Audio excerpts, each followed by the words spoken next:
Cerita berawal dengan diperlihatkannya seorang dokter muda bernama Goro Amemiya yang sedang memutar DVD dari salah satu grup idol bernama Bekomachi. Dr. Goro bekerja di salah satu rumah sakit swasta yang berada di pedesaan. Ia merupakan penggemar fanatik dari Ai Hoshino yang merupakan pentolan dari grup Bekomachi. Selain suaranya yang merdu, Ai juga memiliki paras yang cantik. Meski baru berusia 16 tahun, dengan bakat menari dan menyanyinya ia mampu membawa Bekomachi go internasional. Lanjut nih guys, Dr. Goro yang sedang asik menonton DVD tiba-tiba ditegur oleh rekannya yang merupakan seorang perawat karena ia menonton DVD di ruang rawat sehingga mengganggu pasien. Ia tak habis pikir bagaimana bisa Dr. Goro mengidolakan gadis yang baru berusia 16 tahun. Hal itu tidak wajar untuk pria seusianya dan terlihat kekanak-kanakan. Orang seusianya seharusnya mengidolakan setidaknya penyanyi dangdut semisal Ayu Ting Ting, Siti Badriah, Zaskia Gotik, atau Dewi Persik. Mendengar hal tersebut, Dr. Goro pun menceritakan bahwa 4 tahun lalu ia memiliki seorang pasien wanita remaja berusia 12 tahun bernama Sarina. Ia mengidap penyakit mematikan. Sarina begitu mengidolakan idol Bekomachi, terutama Ai yang kala itu seusia dengannya. Sarina bercita-cita untuk menjadi idol seperti Ai. Ia begitu sangat mengagumi sosok Ai yang begitu cantik dan manis. Ia pun berangan-angan jika dirinya bereinkarnasi, ia berharap dilahirkan dari seorang idol seperti Ai. Dr. Goro kala itu selalu menjadi pendengar setia tentang angan-angan dan harapan dari gadis polos tersebut. Tujuannya agar membangkitkan kembali semangat hidupnya. Namun hal itu tidak terwujud. Setelah beberapa waktu berlalu, Sarina tak mampu melawan penyakit yang dideritanya hingga akhirnya ia pun meninggal dunia guys. Sejak saat itulah Dr. Goro selalu mengenang Sarina dengan menonton Ai di layar kaca. Jika Sarina masih hidup, kini ia sudah berusia 16 tahun sama seperti Ai.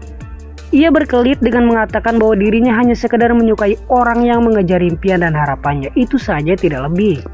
Mendengar cerita Dr. Goro, ia tetap berasumsi bahwa Dr. Goro merupakan om-om genit penyuka gadis balia. Hingga ia mengatakan pada Dr. Goro apakah jika Ai mau berpacaran dengannya, apakah Dr. Goro akan menerimanya. Seketika wajahnya memerah dan terdiam tanpa sepatah kata pun. Cerita berlanjut. Suatu hari Dr. Goro melihat berita yang sedang viral di sosmed bahwa Ai sementara waktu akan cuti dari dunia hiburan karena masalah kesehatannya. Singkat cerita, 5 bulan kemudian Dr. Goro kedatangan seorang pasien yang sedang mengandung. Ia merupakan seorang gadis belia berusia 16 tahun. Betapa terkejutnya ternyata wanita itu adalah Ai.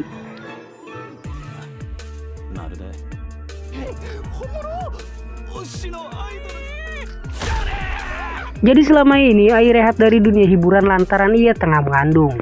Ai ditemani oleh manajernya. Ia menyembunyikan kehamilannya ke publik karena jika publik sampai tahu maka karirnya akan hancur. Sang manajer sengaja membawa Ai ke rumah sakit yang berada di pedesaan agar jauh dari jangkauan media. Ia menggunakan nama samaran untuk mendaftar di rumah sakit tersebut. Namun tak disangka ternyata salah satu dokter di rumah sakit itu mengenalinya, yang tak lain adalah Dr. Goro. Ia begitu terkejut melihat sang idola yang kini tepat berada di hadapannya. Ia tak menyangka Ai yang selama ini hanya ia lihat di layar kaca, kini ia dapat melihatnya secara langsung dan dengan jarak yang begitu dekatnya. Ai terlihat begitu cantik dan imut dibanding saat di layar kaca. Namun Dr. Goro agak sedikit kecewa melihat idolanya kini berperut buncit. Lanjut cerita guys. Manajer Ai memohon pada Dr. Goro agar merahasiakan mengenai kondisi Ai pada siapapun juga, karena itu akan sangat berbahaya untuk karirnya. Meski sedikit kecewa, namun Dr. Goro pun menyanggupinya. Ia berjanji akan menjaga rahasia dan ia akan merawat Ai sampai ia melahirkan kedua bayi kembarnya dengan selamat. Diketahui dari hasil ronsen, Ai tengah mengandung 2 anak kembar. Sejak saat itu, hari-hari Dr. Goro begitu berwarna. Ia begitu senang karena dapat berbincang dan merawat Ai secara langsung. Hingga tak terasa 4 bulan pun berlalu dan kini saatnya Ai melahirkan kedua bayi kembarnya. Di hari itu, Dr. Goro yang sedang berada di luar rumah sakit bertemu dengan seorang pria misterius yang tiba-tiba mengetahui mengenai Ai yang kini telah hamil besar. Pria misterius itu pun tiba-tiba berlari ke dalam hutan. Merasa cemas, Dr. Goro pun mengejar pria tersebut hingga sampailah ia ke tepi jurang. Dan secara tiba-tiba pria tersebut mendorong Dr. Goro hingga jatuh ke dalam jurang. Dr. Goro pun sekarat dan di akhir hidupnya ia masih mencemaskan Ai dan calon anak kembarnya yang hari ini akan lahir ke dunia. Ia teringat akan janjinya pada Ai untuk menemaninya dan memastikan Ai melahirkan kedua bayinya dengan sehat.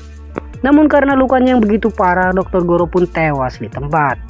Sambil mengingat akan perkataan Sarina mengenai reinkarnasi, Shin pun beralih ke rumah sakit. Ai yang sedang menjalankan proses persalinan pun akhirnya melahirkan kedua jabang bayinya dengan selamat.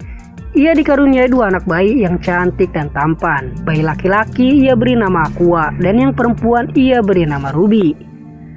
Setelah lahir ke dunia dan membuka matanya, Aqua begitu terkejut melihat ia tengah berada di gendongan sang ibu yang tak lain adalah Ai. Dr. Goro ternyata bereinkarnasi sebagai Aqua, namun anehnya ingatan masa lalunya tidak hilang. Ia tetap mengingat semuanya. Ia heran tak apa alasannya sehingga ingatan masa lalunya tidak dihapus. Lanjut cerita. Kini Ai tengah kembali melanjutkan hidupnya sebagai idol, namun ia masih merahasiakan mengenai kedua anaknya kepada publik. Kala itu, Pak Manajer membawa istri mudanya dan menyuruhnya merawat Aqua dan Ruby. Sementara ia akan pergi ke acara musik yang diadakan di salah satu stasiun televisi di Tokyo.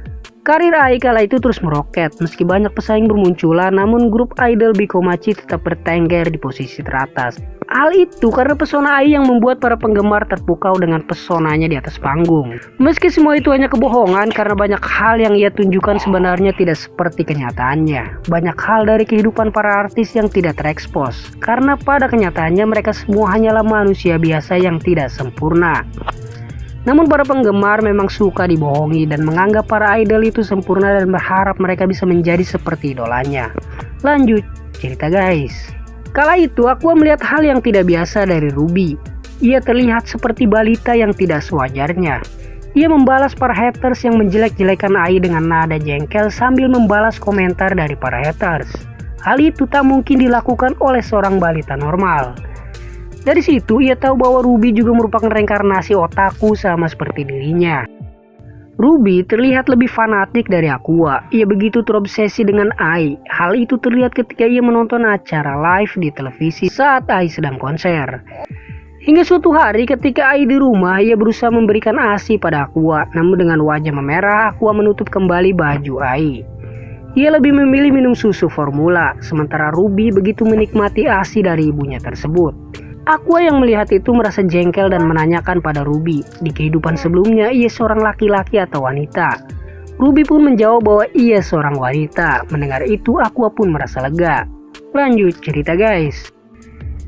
Di rumah, istri manajer yang bernama Miyako merasa geram karena tujuan ia menikahi manajer hanya ingin bekerja di kantor dengan pria muda dan tampan. Namun kenyataannya ia malah seperti babysitter merawat Aqua dan Ruby. Ia pun berencana akan membeberkan mengenai Ai dan menjual berita ini ke media. Dengan begitu ia akan mendapatkan banyak uang. Ia tak peduli karir Ai akan hancur dan jatuh miskin sekalipun. Mendengar itu Aqua dan Ruby berusaha menggagalkan rencananya. Dengan tubuh balita mereka tak mungkin bisa membunuh wanita tersebut. Namun akhirnya Aqua memiliki ide. Mereka pun berbicara pada Miyako dan mengaku-ngaku sebagai utusan dewa.